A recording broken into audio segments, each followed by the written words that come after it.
বন্ধুরা পটল কেটে নিয়েছি। আজকে তেল পটল করব।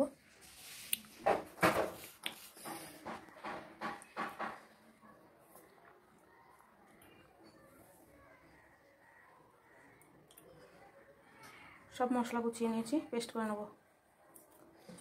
তেল গরম হয়ে গেছে, পটলগুলো ছেড়ে দেবো। পটল ভাজা হয়ে গেছে, এবার আলুগুলো ভেজে নেব।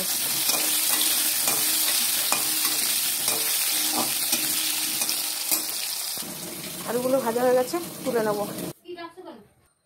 এই তেলেই জিরে তেজপাতা দিয়ে দেবো। মশলাটা পেস্ট করে রেখেছি, এবার দিয়ে দেবো পরিমাণ মতো হলুদ।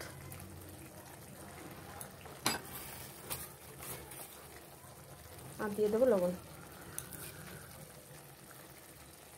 দেখো দিয়ে দিয়েছি একটু লঙ্কার গুঁড়ো, আর দিয়ে দেবো একটু জিরের গুঁড়ো, দিয়ে ভালো করে কষিয়ে নেবো। আমার মশলা কষা হয়ে গেছে, দেখো তেল উঠে এসছে।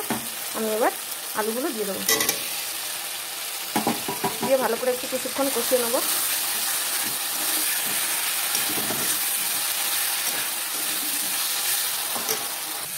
আমার আলুটা কষা হয়ে গেছে, এবার আমি পটলগুলো দিয়ে দেবো। কষানো হয়ে গেছে আমার, এবার আমি জল দিয়ে দেবো।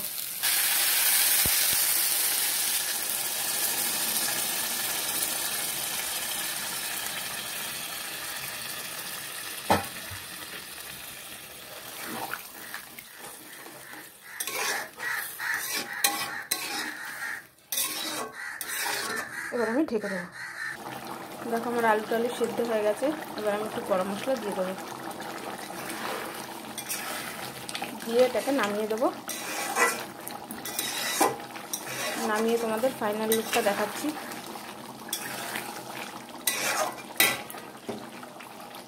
এই দেখো আমার তেল পটলের ফাইনাল লুক।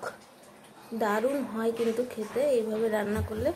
তোমরা খেয়ে দেখো, আর ভালো লাগলে আমার চ্যানেলটিকে লাইক করবে, কমেন্ট করবে, আর নতুন নতুন ভিডিও পাওয়ার জন্য সাবস্ক্রাইব করে দেবে।